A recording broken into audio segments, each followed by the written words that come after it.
Welcome to Senior Care Insights Season 2, Episode 1, and we are very thankful for our sponsors for this season. We have Brookdale as well as Courtyard at Delta as our sponsors. Today we have some exciting guests. We have Audrey Kingdon from Brookdale. We have SarahKate Van Auker from the Courtyard at Delta, and we also have Ashley Crosser from the Alzheimer's Walk. And we will be starting shortly.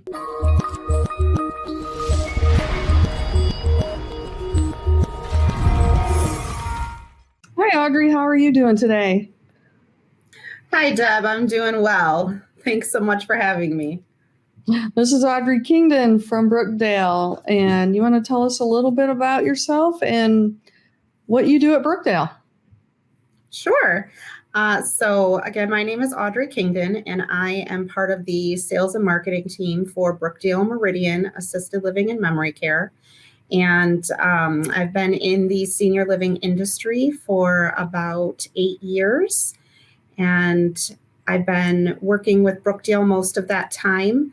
Brookdale is the nation's largest senior living provider. We're in many states, and in Michigan, we have over 35 locations. Awesome. And you work at the location here in Okemos, correct? Yes, that's right. We're in Hazlet, right near Okemos and East Lansing. Okay. So tell us what Brookdale offers that other assisted livings may not.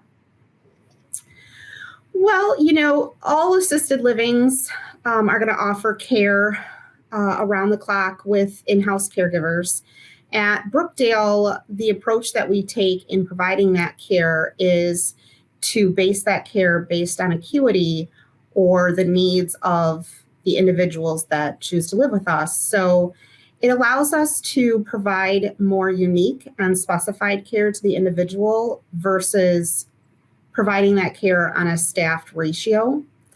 So that would be probably the biggest thing that Brookdale does that's unique versus others in the industry.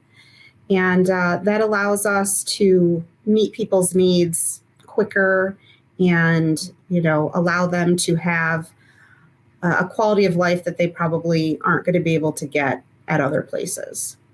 Mm-hmm. Yeah, that's always super important to make sure that you have the caregivers you need, the number, as well as the people who can actually do what's needed for that client in particular. We do the same thing at First Light Home Care, so we want to make sure our clients are well taken care of as well. So can you give us what the differences are between independent, assisted living, memory care, and skilled services? Sure. I think this is something that people easily get confused on, especially because so many independent livings are presenting themselves very similarly to assisted living. So independent living, they typically do not have in-house care. They have an arrangement with a third-party company to provide that care, whether they have offices located on site or not. The biggest thing to remember with independent living is that this is really for someone who's physically independent, really just doesn't want to maintain their home anymore. They're just looking for a more social environment, and they're still able to cook and clean and do their laundry, or they have the funds to pay for those things a la carte if they aren't wanting to do them anymore. For an assisted living, that's when you get into the realm of being licensed through the state. You're going to be either a home for the aged with a minimum age of 55, or you're going to be an adult foster care.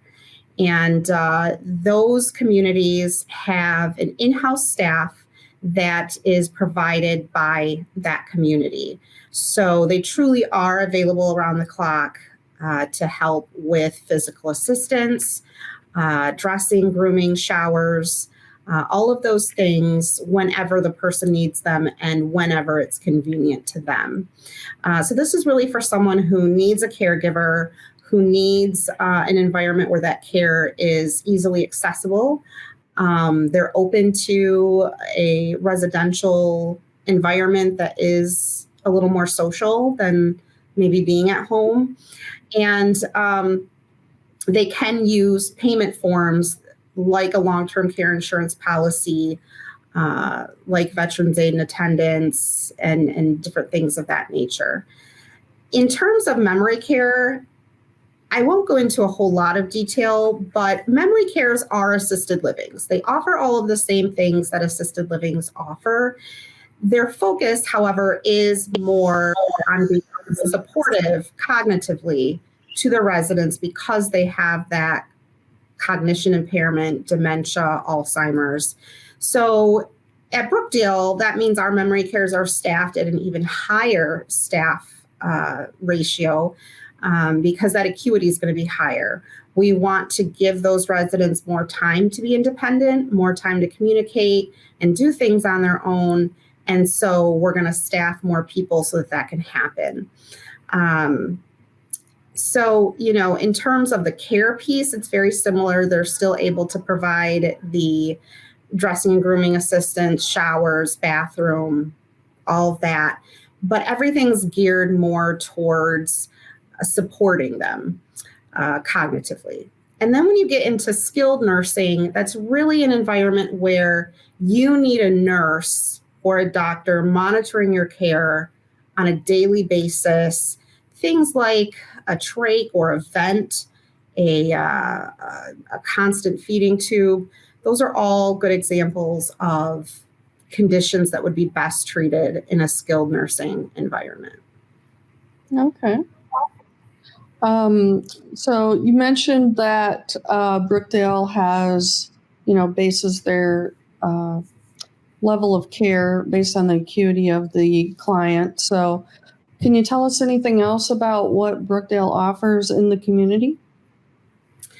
So Brookdale has a wide array of things that they offer to the residents, and everything's really geared towards that quality of life and sense of purpose, whether it's programs and activities, whether it's meals, everything is really geared towards the individual and those things that they need in order to have a fulfilled life. Even our dining is very well thought out. So as far as I know, we're one of the only places that has multiple smaller dining rooms. And the reason for that is statistically, no matter how great your programs or activities are, the highest level of socialization occurs in the dining room.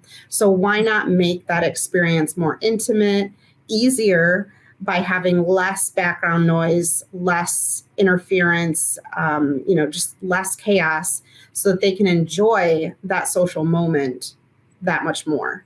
So, that's just one example of really the thought process that Brookdale has in approaching senior living. Everything is coming from a place of how can we provide the best quality of life to our residents? How can we help them to still feel like that unique, special individual that they've always been all their life, that they shouldn't have to give up just because they're coming into an assisted living environment. So whether that's showering them on the schedule that they're familiar with from home, to giving them those individual one-on-one programs and activities, to listening and responding to the feedback of our residents in terms of what they want to see more of or less of. So it's a really great environment for someone who doesn't want to feel like just another number. Right. Individuality needs to be a high priority, I'm sure, just to make everybody comfortable. So, sure. Oh yeah. So how does someone know when it's the right time to look into getting into maybe an assisted living home? Sure. So, that's going to be a combination of some different things. And I'm sure you run into this in your business with the private duty home care. Everyone wants to stay in their home. And unfortunately, that's not an option for everyone, whether it's due to finances or the level of care that they need.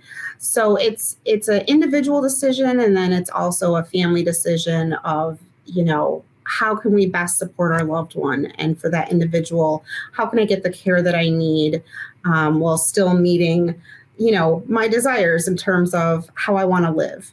So, whether that's thinking, okay, the cost of bringing someone in around the clock we can't financially afford, or the care needs that they have, would be best supported by having more staff and more resources available.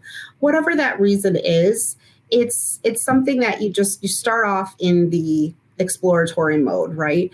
And at Brookdale, we're here to help that person find the next step, even if we're not the right one. So if they come to me and say, here's what we're thinking, we're so confused, we're really not sure what the right step is, then we have this conversation where we really vet all those different options and make sure that the community's solution is the best one for them and their loved ones. And if it's not, where do we then refer them so they can get their needs met? Okay, great. Well, thank you for joining us today. And we totally appreciate your sponsorship of the podcast so that we can educate the community even more about senior care options. And we really love being a part of your podcast. We think it's such an important tool and resource for families and individuals in the community to be able to learn about things that they're just not sure of. It can feel so overwhelming when you get put in a situation where you don't know what to do next. So we're happy to be a part of it and support you and support the community. Well, thank you again. Thank you so much.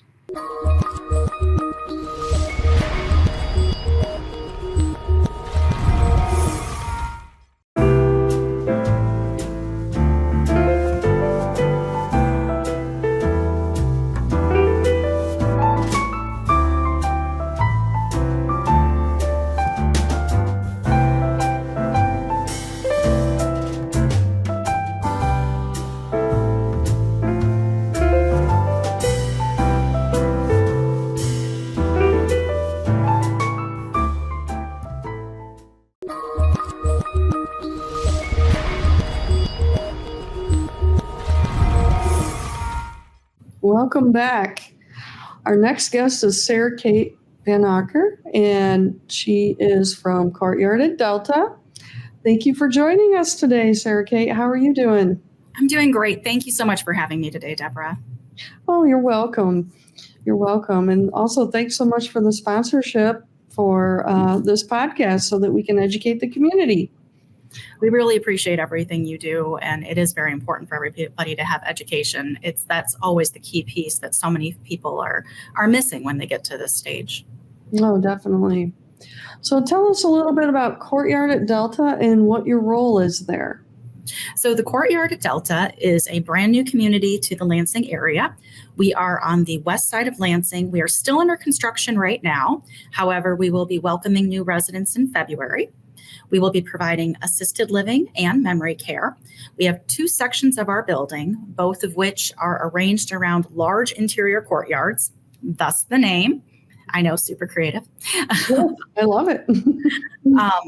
But it is going to be an upscale community with a lot of emphasis on personal choices and customization for each of our residents. Okay. And how many residents will you be able to handle? We'll be able to have, we have 53 assisted living apartment homes and then 32 memory care apartment homes. The memory care apartment homes are each individual studio apartments. Memory care, we do have a selection of one bedroom and assisted living. We do have a selection of one bedroom and studio apartments available. So we can have anywhere probably from about 85 to a maximum of around 100 or so residents, depending on if we have double occupancy in any of our one bedrooms. Okay. And so what are some signs that someone may be ready for assisted living? One of the things I always like to talk about is when you are at a point in your life where we all wake up with a certain finite amount of energy every single day. And when we're young, that energy can sometimes go for days. You can go to a football game, you can stay up all night, do your homework, and be good to go the next day again without ever sleeping. And you can do that for a long time. And then you get to be middle-aged and it doesn't go quite as far. And then when you get to be a certain point, and that finite amount of energy that you wake up with every day is just enough to cover the basics of self-care in your home, enough to maybe make the bed, do some vacuuming, heaven forbid you have to mow the lawn, and then you're done and you're wiped out for the day. If you're at a point where your energy is not allowing you to enjoy your life, where you're at a point where you are spending all of your time on just maintenance, and then you're done, that's a sign that it might be time to make a change and let other people take care of the housekeeping, the meals, all that basic everyday stuff, so you can focus on the things that really are meaningful to you in life.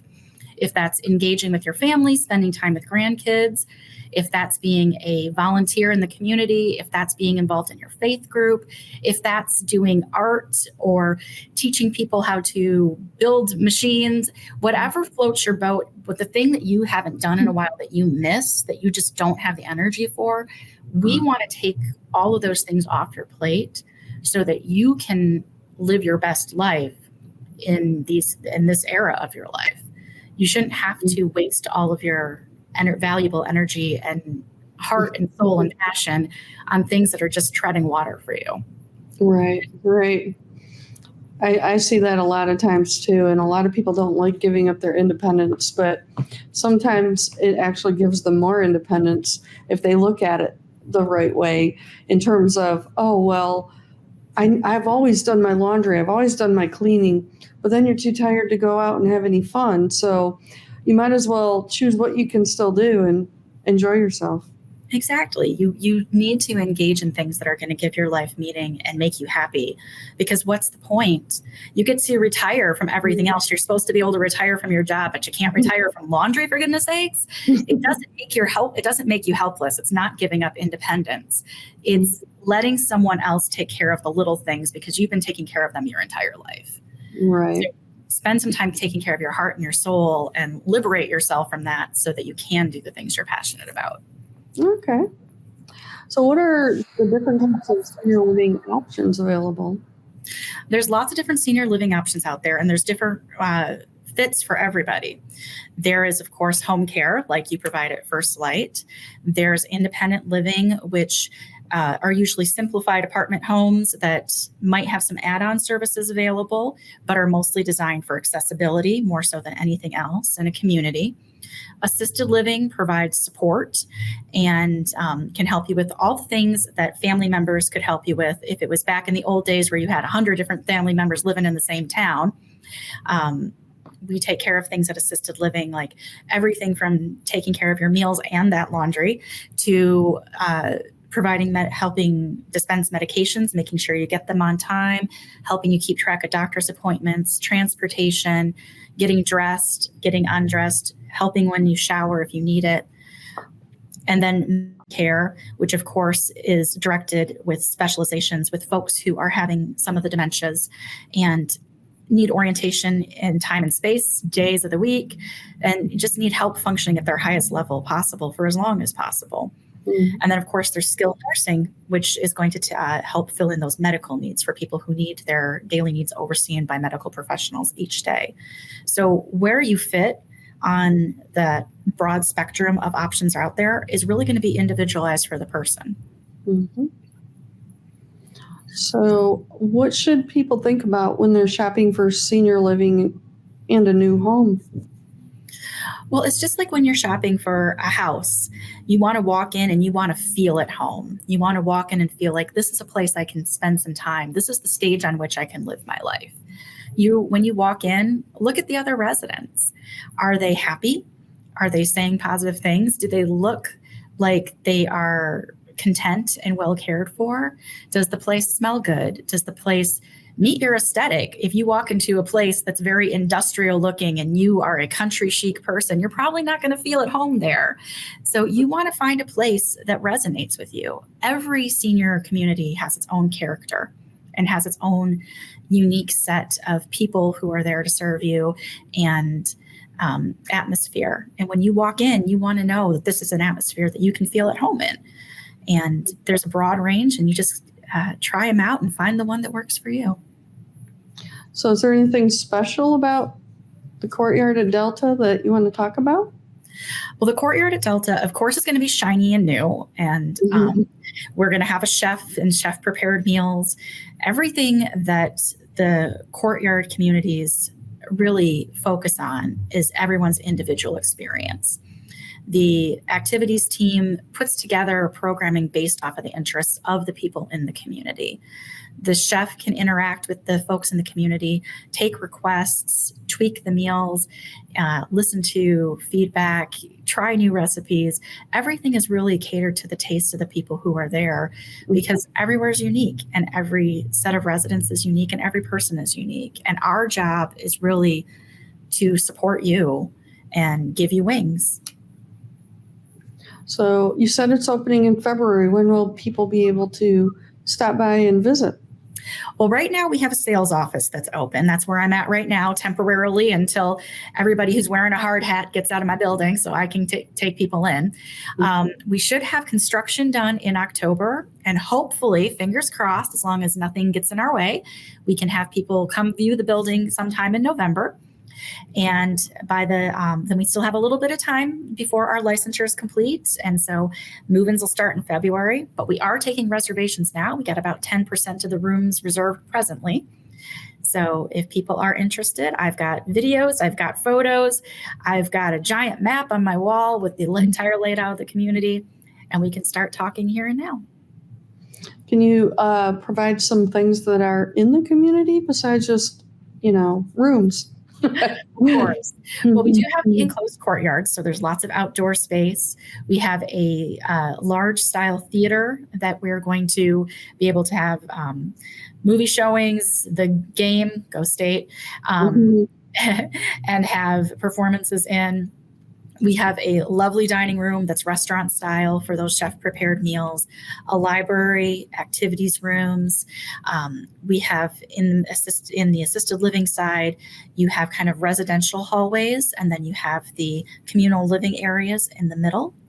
And then on the memory care side, it's been designed a little differently with community areas in every single hallway. So there's never a time where people go too far before they're interacting with someone.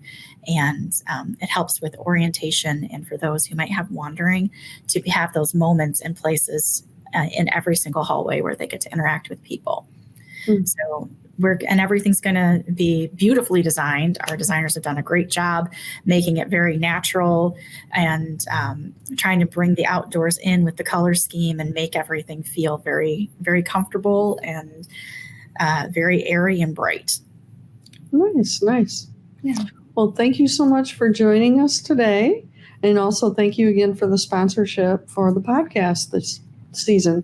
Well, thank you for everything you do. Love working with you, and have a great day. You too.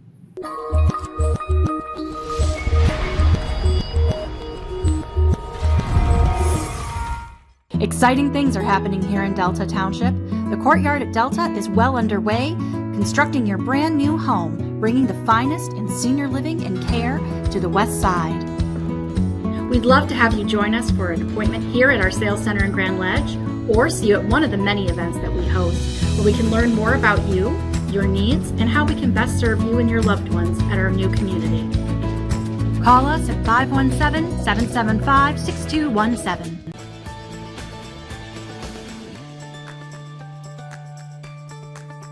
The friendship, the closeness that two people can have. My caretaker just does everything I ask her to do. Motivates me to the extent that I know that I can live another day. She's my transportation. When we shop, groceries, she fixes my hair for me. And she makes her lunch, she makes supper. She just ordinarily is a companion. And she walks the dog, which is wonderful. And so she's a lovely companion. I love her. She's fantastic, and she's doing a good job.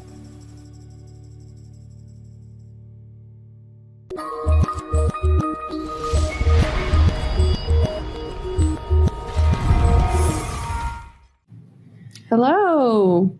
Hi. Ashley. How are you doing today? I'm good. How are you? Awesome. So this is Ashley Crosser. She is from the Alzheimer's Association. She's a development manager, and she's going to tell us a little bit about what she does and about the big walk that's coming up. So let's get going here. So All right. So I'm Ashley, as Dr. Deb said, I am the development manager for the Lansing Walk to End Alzheimer's. Our walk is coming up on October 13th down in downtown Lansing at the Capitol. I always find it fun to say that because people don't even realize we actually take over the full Capitol lawn, and then we do the walk that, sees the Justice Building and all the other monuments that are downtown. So I'm very excited for it. Okay. So what all do you do to get prepared for the walk? Oh man, so there's a lot. We have a committee that you actually sit on to help plan walk. You're there with us going through this whole thing. We have a logistics side, a event day of side.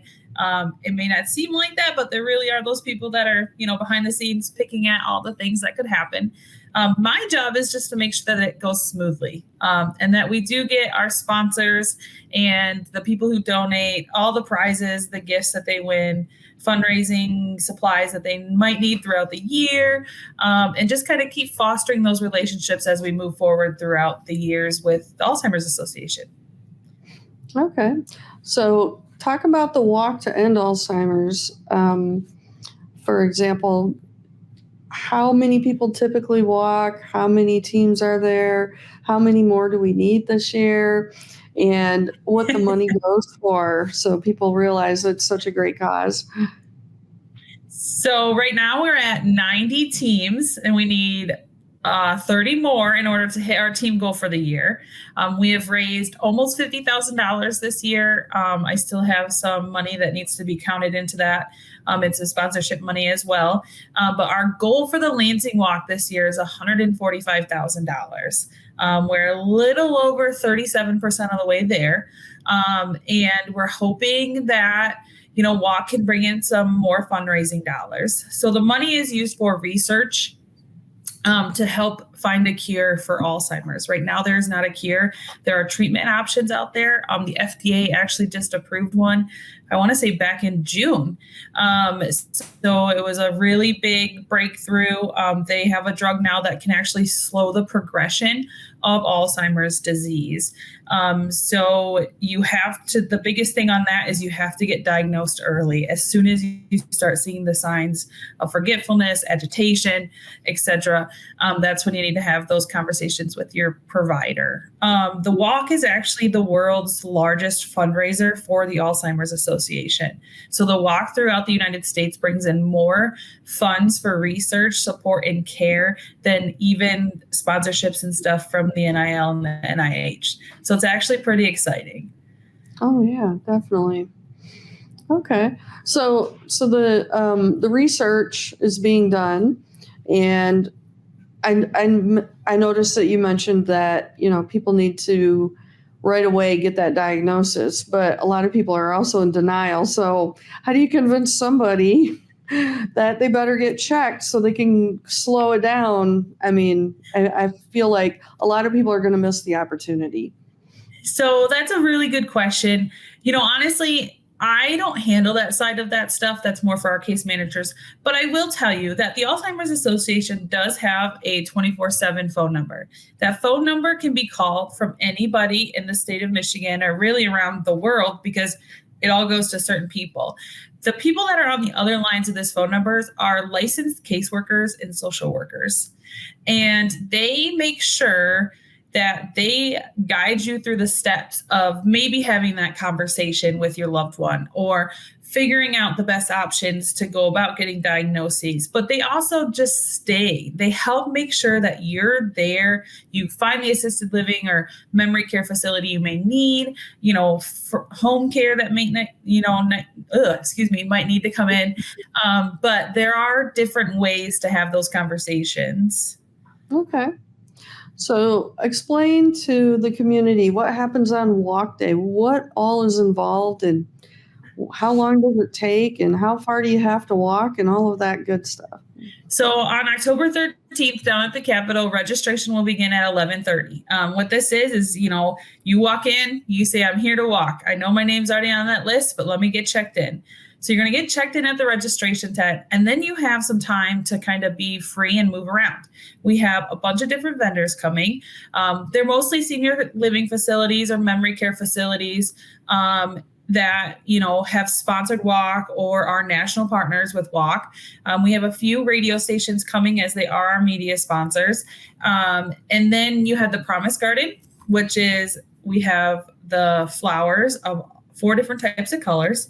And all of those colors mean a significant thing for the Alzheimer's Association. So you can go pick that flower that means the most to you, write your loved one's name, write your name, and then you're going to hold it up at the opening ceremony, which begins at 12:30. That opening ceremony is going to be kind of talking about how much money we raised, thanking our sponsors, thanking the champions that have raised at least $500 or more. And then you're going to go for a walk. That walk is about 2.2 miles. It's not much.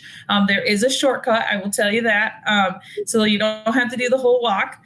But we're going to actually bring it up next to the Capitol this year. They just did a bunch of construction on the opposite side of the Capitol from where we're starting. So I think it's a good time to show it off and show off all the nice stuff. But there's going to be an opportunity drawing. We have businesses donate gift baskets and gift certificates that you can, spend some money, which all goes to the Alzheimer's Association, but you can enter for a chance to win a few gift baskets. And then we have our memory wall, of course. We're going to have some dance teams come and do some entertainment. The League of Enchantment is coming. I was a little sad Sparty can't be there this year, but hopefully we'll get them back next year. So we have some exciting things that are going to be happening that day. It sounds like a lot of fun as usual. I've been going for quite a few years myself, and I think people, once they get there, it's hard not to go back, because it is a fun day, but it's also for a good cause. And I feel like there's a lot of a support group style atmosphere, especially for those that have lost people to Alzheimer's or dementia, people that are getting just those diagnoses to begin with. How do they navigate this, and connecting them to people that they probably even didn't realize had a connection to Alzheimer's. I can't tell you how many times I sit underneath the opportunity tent and I hear someone having a conversation, and they've known each other for years, but they didn't realize that they had this in common. So it's pretty exciting day. Mm-hmm. Anything else you want to add about maybe how somebody can get involved with the committee, or how to get a team started? So the best thing to do is, if you're interested, you can just Google the Lansing Walk to End Alzheimer's, and it has all the information there. You can donate, you can register your team. There's a button down there that actually goes right to my email, that if you want to volunteer to be on the committee, volunteer day of, they can always reach out to me. My phone number is across the screen there.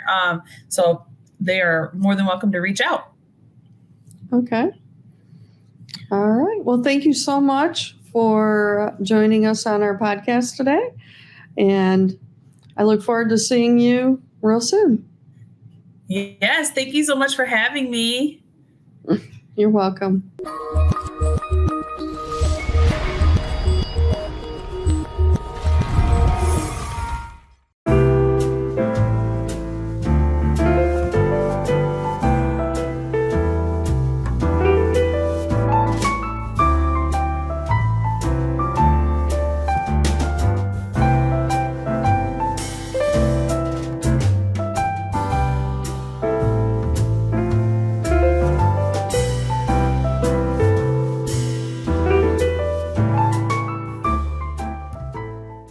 Exciting things are happening here in Delta Township. The Courtyard at Delta is well underway. constructing your brand new home, bringing the finest in senior living and care to the West Side. We'd love to have you join us for an appointment here at our sales center in Grand Ledge, or see you at one of the many events that we host, where we can learn more about you, your needs, and how we can best serve you and your loved ones at our new community. Call us at 517-775-6217.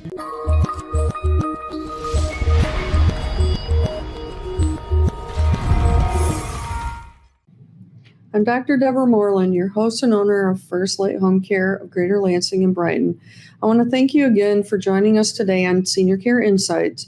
A big thank you to our wonderful guests, Audrey, Kingdon, and Kristen Hasso from Brookdale, SarahKate Van Auker from Courtyard at Delta, and Ashley Crosser from the Alzheimer's Association.